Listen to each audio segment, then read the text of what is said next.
वापस लो, वापस लो। मोदी सरकार मुर्दाबाद, मुर्दाबाद, मुर्दाबाद। अरे मोदी सरकार मुर्दाबाद, मुर्दाबाद, मुर्दाबाद। अरे मोदी सरकार मुर्दाबाद, मुर्दाबाद, मुर्दाबाद। अरे मोदी सरकार मुर्दाबाद, मुर्दाबाद, मुर्दाबाद। समिति की तरफ से आयोजित आज 5 मार्च भारत बंद का जो ये कार्यक्रम है, इस कार्यक्रम का मुख्य उद्देश्य बताने का काम अभी मेरे साथी ने किया। मैं ज्यादा वक्त न लेते हुए 2 बातें कहने की कोशिश करूंगा कि भारत में जातीय व्यवस्था है, उस जातीय व्यवस्था का डिस्क्रिमिनेशन की वजह से डॉक्टर बाबा साहब अम्बेडकर ने संविधान में रिजर्वेशन की पॉलिसी लागू की थी और कहा यह जाता है कि जिस आधार पर हमें डिस्क्रिमिनेशन होता है उसी आधार पर रिजर्वेशन दिया जाता है। हम सब जानते हैं सालों से जातीय व्यवस्था के आधार पर डिस्क्रिमिनेशन हुआ, इसलिए रिजर्वेशन उसी आधार पर दिया गया। आर्थिक आधार पर रिजर्वेशन हम दे नहीं सकते क्योंकि आर्थिक जो आधार है ये कोई परमानेंट आधार नहीं है। जाति जो आधार है ये परमानेंट आधार है। जब तक जाति व्यवस्था खत्म नहीं होती तब तक ये व्यवस्था चलती रहनी चाहिए, ऐसा एक संकल्पना थी। लेकिन जब फर्स्ट टाइम ये जो मनोवादी व्यवस्था की सरकार है जब सेंटर में आई, इन्होंने जब से आई तब से इनका जो हर स्टेटमेंट है हमारी संविधान को खतरा करने वाला या आरक्षण को खत्म करने वाला ऐसा ही था और उनका उद्देश्य आज इधर साफ झलका हुआ है। उसके बाद जो डेमोक्रेसी सबसे खतरनाक जो मुद्दा है वो ईवीएम का मुद्दा है। आज तुम देखिए यह लोग ये कहते हैं कि टाइम बहुत जाएगा, बैलेट पेपर आने के बाद टाइम वेस्ट होगा, पैसे की वेस्ट होगी। लेकिन मैं आपको बताना चाहता हूँ दुनिया में जो कोई पावरफुल कंट्रीज है, महासत्ता देश है, वो सब देश आज कहीं ना कहीं बैलेट पेपर पर चुनाव ले रहे हैं क्योंकि वो सब जानते हैं फ्री एंड फेयर जो चुनाव है बैलेट पेपर के सिवा आ नहीं सकता।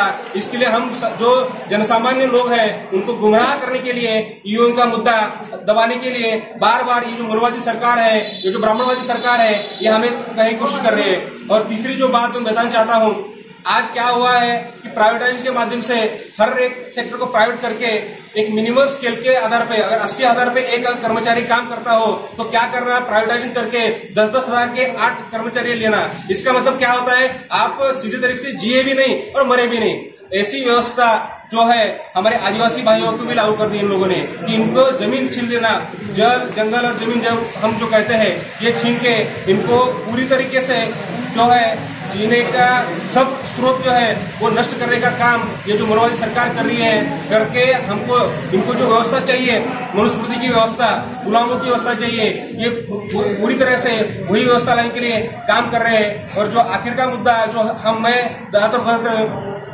लिंगायत एक स्वतंत्र धर्म है, विश्वगुरु बसवाड़ा की कर्मभूमि है। मैं एक बात कहना चाहता हूँ कि भारत में जो कोई भी धर्म आए, जैन, सिख, लिंगायत, मुस्लिम, ये जो सब धर्म है ये सब धर्म समता का संदेश देते हैं। विश्वगुरु बसवण्णा जी ने इसी क्रांति भवन में अनुभव मंडप के माध्यम से हजारों शूद्र, अतिशूद्र, स्त्रियों यही न कहते हुए तृतीयपंथी लोगों को भी अनुभव मंडप पे स्थान देके लिंगायत धर्म की स्थापना की। आजादी के पहले इस धर्म की कॉन्स्टिट्यूशनल रिकॉग्निशन थी। हमने पिछले साल बहुत सारी रैलियां की, इसलिए कर्नाटक गवर्नमेंट ने उस रैली के दबाव के माध्यम से हमको स्वतंत्र धर्म मान्यता दी। लेकिन जैसे ही ये जो कायदा है, जैसे ये बिल है सेंट्रल गवर्नमेंट ने गया, सेंट्रल गवर्नमेंट जो है अपनी जातिवादी नीति, अपनी मनुवादी नीति, अपनी जो कट्टर ब्राह्मणवादी पॉलिसी जो है वो दिखाते हुए हम लिंगायत भाइयों की हमारी जो मांगनी थी, हमारी जो डिमांड थी वो डिमांड लिंगायत स्वतंत्र धर्म की वो उन्होंने खारिज कर दी और फिर एक बार बता दिया कि हम लोगों को सिर्फ आपका वोट चाहिए, हम लोगों को सिर्फ आपके लोगों को लेके जाना है, लेकिन हम आपको लोगों के हक का अधिकार नहीं देने वाले। हमको आप लोग चाहिए लेकिन आपके हक का अधिकार नहीं चाहिए।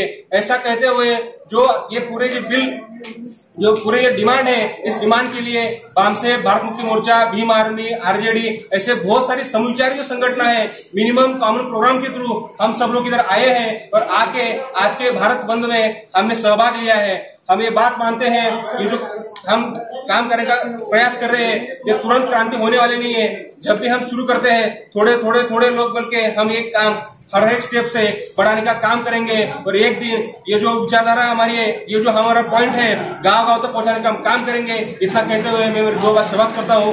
जय भीम, जय मूल निवासी, जय बसवण्णा।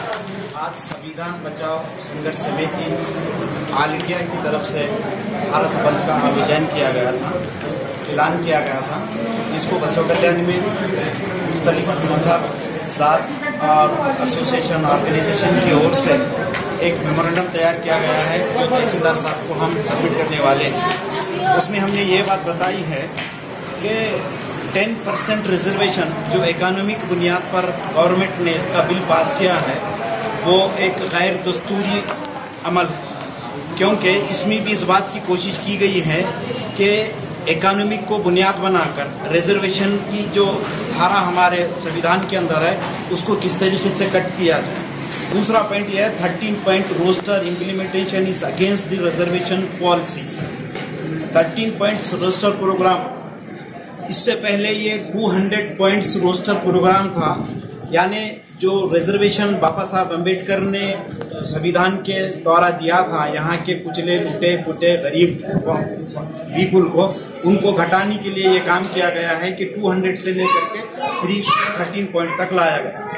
अभी हम आए दिन पेपरों में ये बात भी देखते हैं कि आदिवासियों के लिए, आदिवासी जो यहाँ का मूल निवासी है भारत का, अगर कोई सच्चे और पुराने बाशिंदे अगर कोई हिंदू आदिवासी होते हैं, इन लोगों के साथ 70 साल से बहुत ही बेरहमी के साथ सुलूक किया जाता है। अभी हाल ही में हम देखते हैं कि झारखंड के मकाम पर 10 लाख आदिवासियों को उनकी अपनी जमीना से खदेड़ा गया है। वहां पर अडानी, अंबानी, किर्लोस्कर, इस किस्म के जो हमारे पास रिचेस्ट मैन है, उन लोगों की इंडस्ट्री के लिए, क्योंकि वो जो जमीनात है, वो जो लैंड है वो मिनरल से भरपूर है, वहां पर कई टाइप के जो है मिनरल्स निकलते हैं जिससे दौलत कमाई जाती है, लिहाजा इस बुनियाद पर उनको वहां से निकाल दिया गया। ईवीएम मशीन, दोस्तों हम एक डेमोक्रेटिक कंट्री में रहते हैं।